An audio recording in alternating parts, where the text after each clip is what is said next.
Corona virus এই corona ভাইরাসের কারণে বর্তমান আমার ভারতবর্ষত আটাইতকৈ বেয়া পরিস্থিতির সৃষ্টি হয়েছে।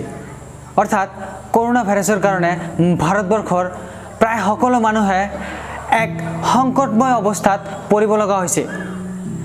ইয়াৰ কাৰণটো হল করোনা ভাইরাসে ইতিমধ্যে আমার ভারতবর্ষত এক মহামারীর সৃষ্টি করছে। কারণ ইতিমধ্যে আমার ভারতবর্ষত ৭০,০০০ হৈ গল করোনা ভাইরাসত আক্রান্ত হওয়া মানুহৰ সংখ্যা। আৰু আটাইতকৈ বেছি কৰোনা ভাইৰাসত আক্ৰান্ত হওয়া মানুহৰ সংখ্যা মহাৰাষ্ট্ৰত আৰু ইয়াৰ পিছতে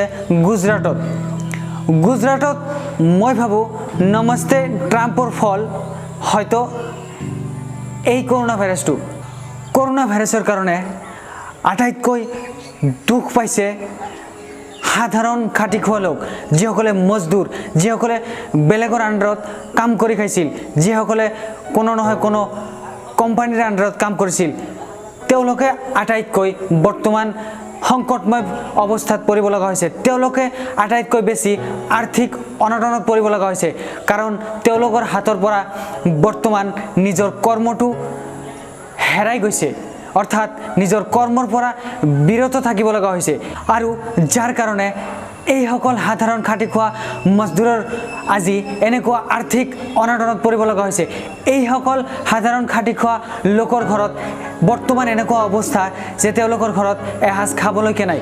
কিন্তু এনেকুৱা এটা সংকটৰ সময়ত ভাৰত চৰকাৰৰ যি ধৰণৰ আৰ্থিক সুবিধা দিয়াৰ প্ৰয়োজন আছিল তুলনামূলকভাৱে বহুতে কম সুবিধা দিছে। সেই খাটি খোৱা লোকসকলে এফালে তেওঁলোকে নিজৰ মাতৃভূমিত আহিব পৰা নাই, আনফালে তেওঁৰ কৰ্মৰ পৰা বিৰত হৈ থাকিব লগা হৈছে। আৰু যাৰ ফলত তেওঁলোকে আটাইতকৈ বেছি আৰ্থিক অনাটনত পৰিব লগা হৈছে। আৰু আনফালে কিছুমান ভাৰতবৰ্ষৰ নিজ পদৰ ৰাজনৈতিকবিদ আছে আৰু কিছুমান মিডিয়াৰ এংকাৰ আছে।